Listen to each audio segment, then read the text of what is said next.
नमस्कार दोस्तों। Revolution IAS UPSC के छात्रों के लिए एक नई पहल लेके आ रहा है। इसके अंतर्गत हम 4 प्रोग्राम सभी विद्यार्थियों के लिए निशुल्क लेके आए हैं। और इस पूरे प्रोग्राम की खासियत यह है कि इसको प्री और मेंस दोनों को ध्यान में रखकर तैयार किया गया। और ज्यादातर विद्यार्थियों को एनवायरनमेंट में, ज्योग्राफी में, इसके बाद मेंस आंसर राइटिंग में प्रॉब्लम होती है। तो उसी को ध्यान में रखकर हम ये एक नई पहल शुरू करने जा रहे हैं, जिसमें डेली क्लासेस होंगी और उसको आपको देखना होगा और उसके माध्यम से आपको अपनी तैयारी को आगे ले जाना होगा। तो देखो, इसमें सबसे पहली पहल जो हम शुरू करने जा रहे हैं वो है एनवायरनमेंट एंड इकोलॉजी। देखो, ये एक पूरी सीरीज स्टार्ट हम करने जा रहे हैं जिसमें बेसिक से लेके एडवांस लेवल का सभी के सभी एनवायरनमेंट का सेक्शन हम डील करेंगे। तो इसमें हमारी 15 क्लास लगे, 20 लगे, 30 लगे, इसके हम पूरे के पूरे इन्वायरमेंट को देखेंगे। और इसके साथ हम इसके करंट अफेयर्स को भी इंक्लूड कर लेंगे जनवरी से लेकर इस एग्जाम तक। तो मतलब कम से कम 1.5 साल का इसमें करंट अफेयर इंक्लूड रहेगा, उसकी क्लासेस भी इसके साथ ही रहेंगी। तो हम इसमें बेसिक से लेकर एडवांस लेवल तक इन्वायरमेंट इकोलॉजी को देखें। और इसमें हमें सिर्फ पीपीटी को रीड नहीं करना है, हमें कंसेप्ट्स को समझना है ताकि जो यूपीएससी में क्वेश्चन आते हैं उन्हें सॉल्व किया जा सके। पीपीटी रीड करने से कुछ नहीं होगा, हमें उन मुद्दों को समझना होगा, उन पे चर्चा करनी होगी लंबे समय तक। कोई मुद्दा उठाएं तो उसके सभी पहलुओं को देखेंगे और उन पर डिस्कशन करेंगे, तभी जाकर इसके क्वेश्चन सॉल्व हो पाएंगे। और एग्जाम में 15 से लेकर प्रीलिम्स में 18 क्वेश्चन इसमें आते हैं। और अगर मेंस की बात करें तो थर्ड पेपर में 3 से 4 क्वेश्चन एनवायरमेंट इकोलॉजी से रहता है। तो वो तभी सॉल्व हो पाएगा जब हम उस पर एक गहन चर्चा कर चुके हो। तो एक तो ये है जो हम शुरू करेंगे रेगुलर। अभी इसका मैं शेड्यूल भी आपको बताऊंगा कि किस किस दिन कौन सी क्लासेस होंगी। और दूसरा देखो, इन्वायरमेंट थ्रू पीवाईक्यू। तो ये जो है, इसमें हम प्रीलिम्स के पिछले 15 साल के क्वेश्चंस को देखेंगे। और इसमें हमें सिर्फ ये नहीं देखना है कि हमें इसका क्या आंसर है, हमें उसके चारों ऑप्शंस पर बात करनी होगी। अगर हम कोई क्वेश्चन को डील कर रहे हैं तो उनके चारों ऑप्शंस को हमें देखना होगा कि अगर ये ऑप्शन है इसका कारण क्या है, अगर कोई ऑप्शन गलत है तो उसका कारण क्या है। तो उस पर हम जब गहन चर्चा कर लेंगे, उसके सभी पहलुओं को देख लेंगे, तो इसके थ्रू आपका पूरा का पूरा इन्वायरमेंट तैयार हो जाएगा। तो हमें जो पीवाईक्यू देखना होता है, और बहुत सारा पीवाईक्यू तो रिपीटेशन होता है, उस क्वेश्चंस को थोड़ा वो घुमा के, थोड़ा उसका प्रारूप बदल के फिर से वापस आ जाता है। तो वो भी देखेंगे कि कहां कहां रिपीटेशन हुआ, कैसे इनको सॉल्व किया जाना था, कोई कैसे कौन सी ट्रिक लगा सकते हैं हम इसमें, कैसे एलिमिनेट कर सकते हैं, वो सब हम इसके अंदर देखेंगे। तो पूरा का पूरा आपका इन्वायरमेंट है वो पीवाईक्यू के थ्रू हम डील करेंगे। और इसके बाद हम जो मेन जो आपको प्रॉब्लम्स आती है वो है आंसर राइटिंग। आप पढ़ चुके हैं, आप अपनी क्लास कंप्लीट कर चुके हैं, लेकिन जब लिखने बैठते हैं तो लिख नहीं पाते हैं। मेरे यहाँ ऑफलाइन क्लास में यहाँ पर बहुत सारे बच्चे हैं जो क्लासेस कंप्लीट कर चुके हैं, लेकिन उसके बाद जब वो लिखने लिखते हैं तो 4 लाइन भी नहीं लिख पाते हैं ढंग से। तो उनके पास नॉलेज है, लेकिन उसको वो अपनी नोटबुक पे उतार नहीं पाते हैं। तो हम इसमें देखेंगे कि कैसे हमें कम नॉलेज से ज्यादा आउटपुट लेना है।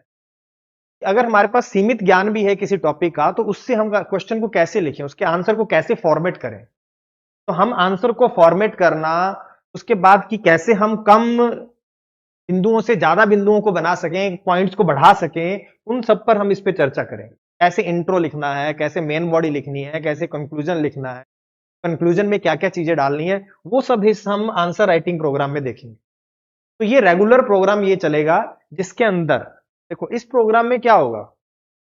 इस प्रोग्राम में मैं डेली आपको एक क्वेश्चन दूंगा, जिस दिन भी इसकी क्लास होगी, वीक में 3 डेज इसकी क्लास होगी, तो मैं एक क्वेश्चन आपको दूंगा, आप उसको सॉल्व करेंगे, आप उसको लिखेंगे, हमारे टेलीग्राम चैनल पे आप उसे सेंड करेंगे।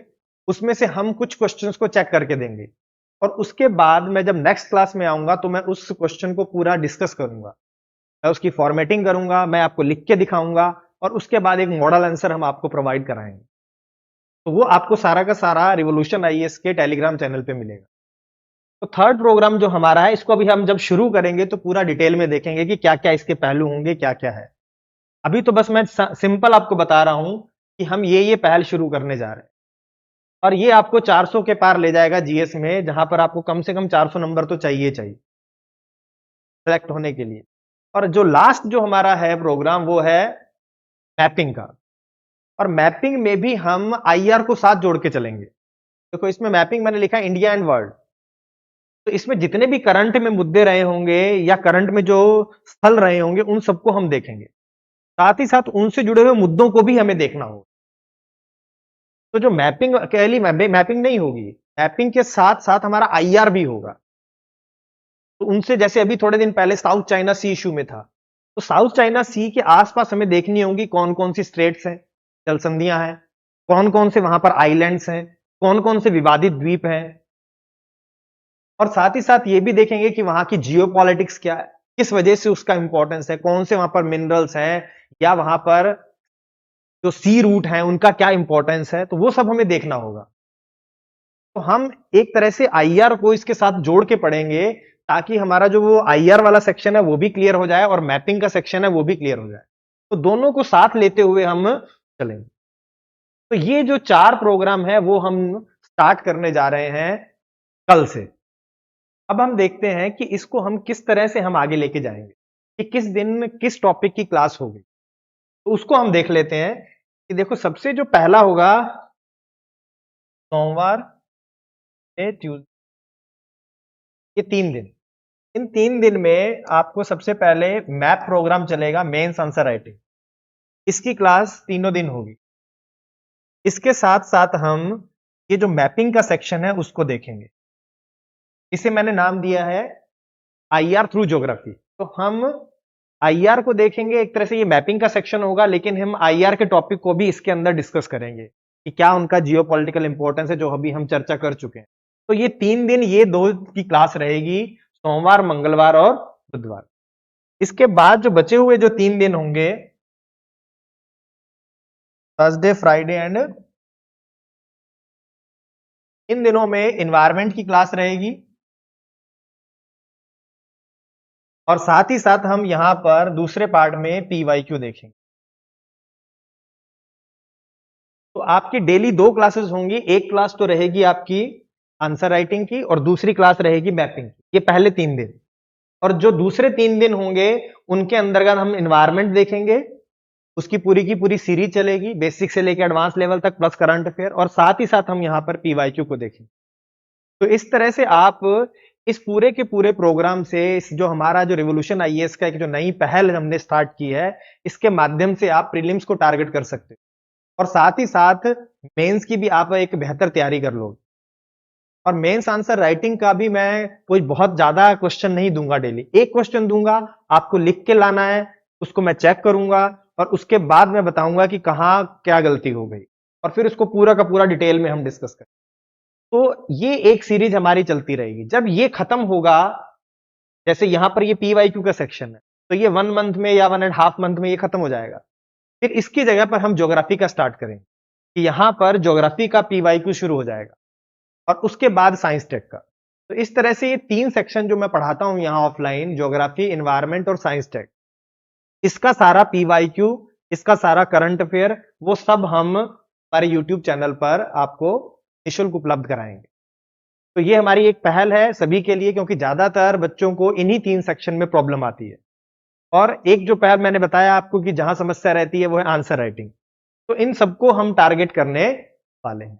तो हम अब कल की क्लास में मिलेंगे, लेकिन उससे पहले एक चीज और जो मैं आपको बता देना चाहता हूं, वो है एनवायरमेंट का सिलेबस। तो हम उस सिलेबस को भी एक बार डिस्कस कर लें, एक बार देख लें कि इसके अंदर हमें क्या क्या पढ़ना है। तो अगर मैं एनवायरमेंट की बात करूं, एनवायरमेंट एंड इकोलॉजी, तो इस पे डिस्कशन कर लेते हैं थोड़ा।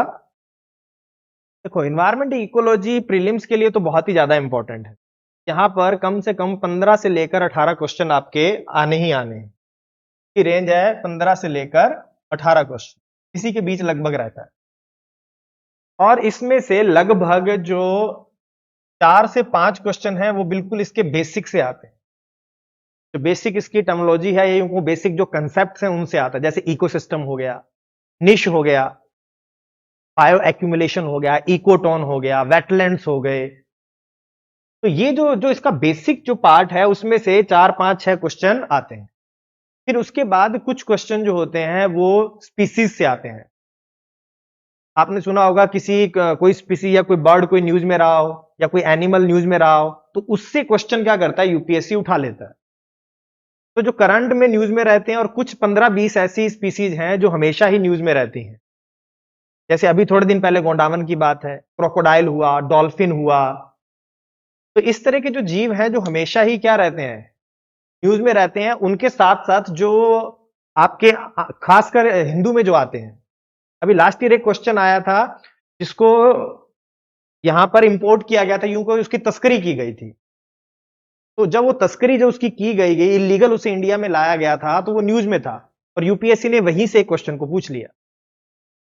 तो आसपास जो आपके न्यूज में रहता है वो भी आपको पढ़ना है।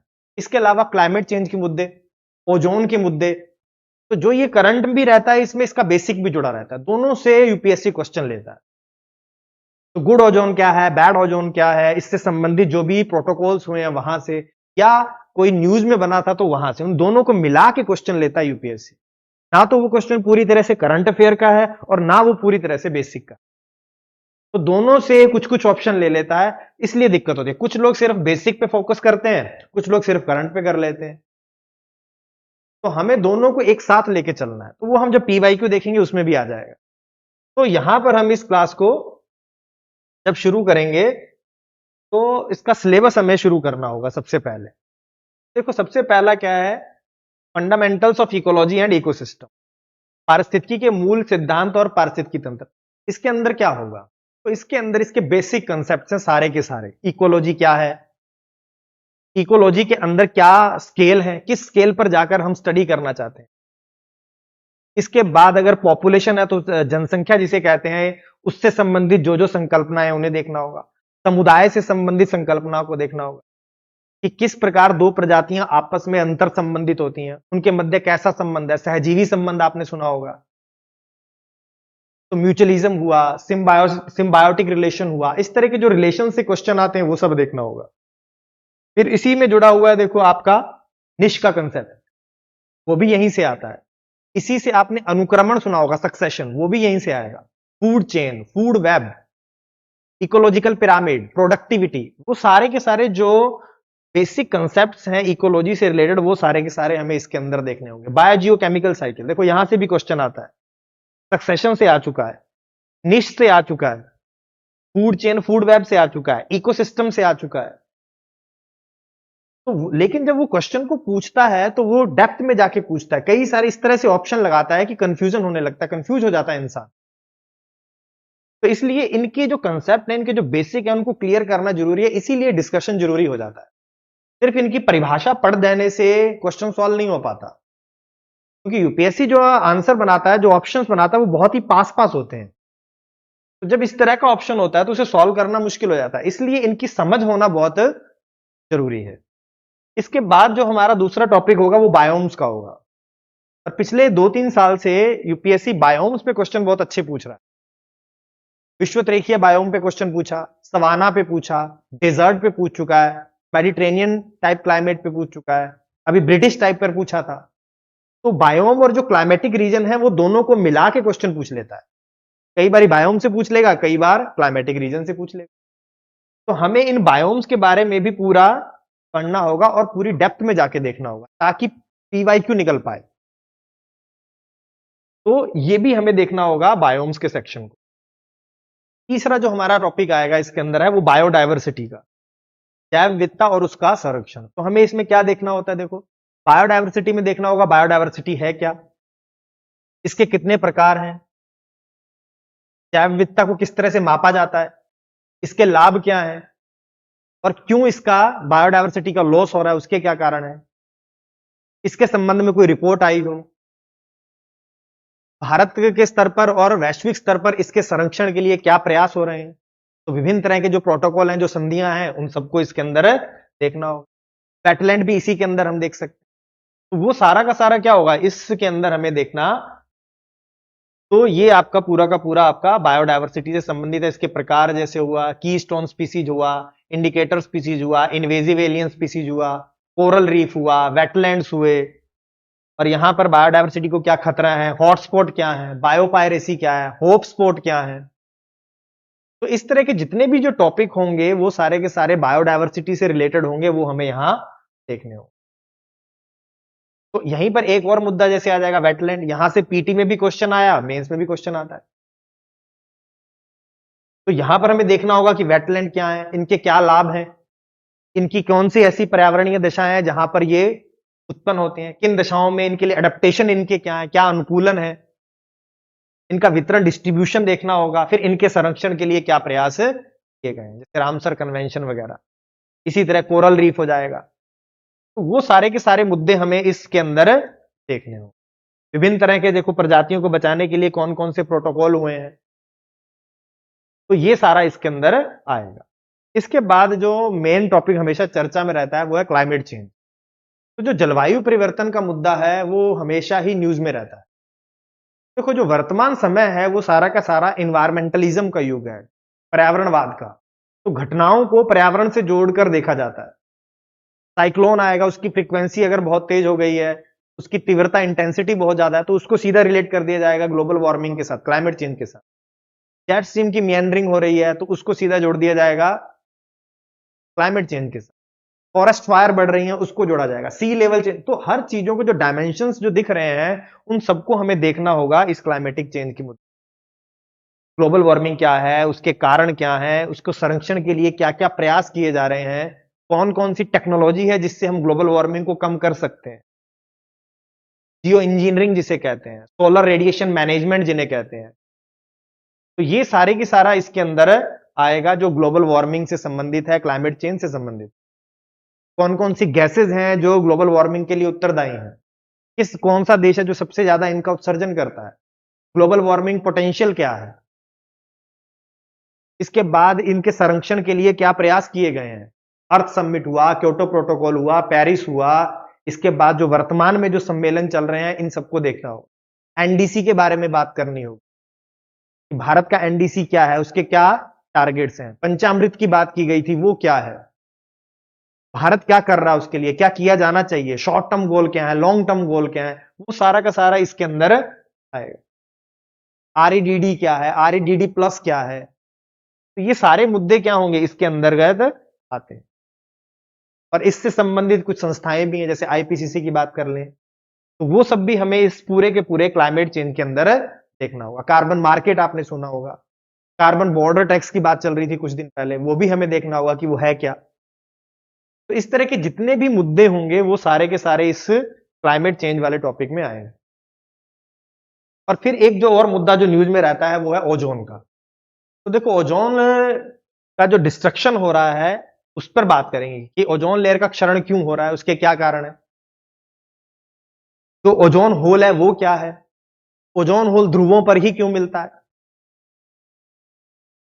और ओजोन लेयर अगर रिकवर हो रही है, कुछ कुछ जगहों पर ये बात आ रही है न्यूज में, या यूं कहो कि ये अभी 1 साल पहले पूरा चर्चा में था कि ओजोन होल रिकवर हो रहा है। तो वो रिकवर हो रहा है तो क्यों हो रहा है, उसके क्या कारण है,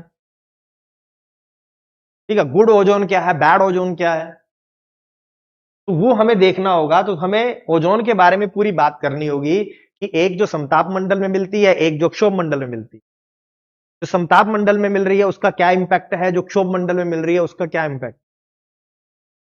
इसी से एक क्वेश्चन था मेंस में आपका, उसमें था फोटोकेमिकल स्मोक पूछा था कि फोटोकेमिकल स्मोक का निर्माण कैसे होता है। तो वो क्या था, क्षोभ मंडल में पाई जाने वाली ओजोन था। तो उसके निर्माण की जो पूरी प्रक्रिया है उसको समझेंगे। और फिर जो हम देख ही रहे हैं कि ओजोन परत का क्षरण हो रहा है, तो ध्रुवों पर ही क्यों ज्यादा हो रहा है, वहां ऐसी कौन सी जलवायवीय दशाएं हैं जिससे उसका क्षरण हो रहा है। तो ये हमें पूरा इसमें देखना होगा और फिर उससे संबंधित हमें जो प्रयास हैं या समझौते हैं उनको देखना होगा। वियना हो गया, मॉन्ट्रियल हो गया, किगाली हो गया, इन सब पे हम बात करें। और फिर देखो पॉल्यूशन का भी एक मुद्दा रहता है। हर साल जैसे हम लोग दिल्ली में हैं तो दिल्ली में तो एयर पोल्यूशन सबसे बड़ा मुद्दा रहता है। अभी सर्दियां स्टार्ट होने वाली हैं, फिर से वही शुरू हो गया कि पराली जल रही है, उसकी वजह से यहां पर पूरा धुआं हो रहा है। तो उसमें क्या कंडीशन है, क्या कारण है उसमें, क्या टेम्परेचर इन्वर्जन का उसमें क्या रोल है, वो सारा हम इसके अंदर देखेंगे। तो एयर पोल्यूशन हो गया, सॉइल पोल्यूशन हो गया, वाटर पोल्यूशन हो गया, नॉइस पोल्यूशन हो गया, तो वो सारा का सारा हमें इसके अंदर देखना हो। एसिड रेन हो गया, तो ये सारे के सारे जो होंगे वो सब इसके अंतर्गत और इसी से संबंधित अगर कुछ समझौते हैं तो या प्रोग्राम है तो वो भी देखना होगा। एयर क्वालिटी इंडेक्स क्या है। अभी दिल्ली में एक प्रोग्राम शुरू हो जाता है फेज मैनर में कि अगर इतना एयर क्वालिटी खराब है तो ये चीजें हमें बंद करनी होंगी, तो उन सबको देखेंगे कि किस तरह से वो सब होता है। इसके साथ साथ आपको ये भी देखना होगा, जैसे वाटर पोल्यूशन होता है तो यूट्रोफिकेशन क्या है, ओशन एसिडिफिकेशन क्या है, डेड जोन क्या है, ये सब वाटर पोल्यूशन से रिलेटेड है। और इसके साथ साथ हमें, जैसे आपने सुना होगा कि बीआरएस सम्मेलन होते हैं, Basel, Rotterdam and Stockholm, BRS जिन्हें बोलते हैं। तो सॉलिड वेस्ट से, कीटनाशकों से, तो ये इस तरह के जो प्रदूषक होते हैं उनसे संबंधित ये समझौते हैं बीआरएस। इस पर भी हमें चर्चा करना होगा।